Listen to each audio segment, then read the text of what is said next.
सर्व मनुष्य देहाचं अंतिम स्थान जाणण्याचं रहस्य म्हणजे ते ज्ञान. मी टेंगळे बऱ्याच वेळा सांगितलं की ज्यावेळेस भगवंतांनी गीता सांगितले त्या काळामध्ये किती थोर पुरुष होते, प्रचंड प्रकाट विद्वान होते, शक्तिशाली होते, पण त्यांच्याकडे परमेश्वर तत्वाचं ज्ञान होतं म्हणून अंधकारामध्ये होते.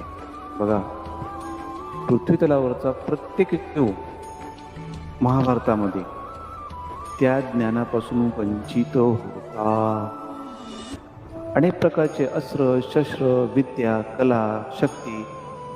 जसं या काळामध्ये आपण कॉन्व्हेंटमध्ये शिक्षण घेतो, आपलं शिक्षण काय असतं? डिग्र्या, पैसा,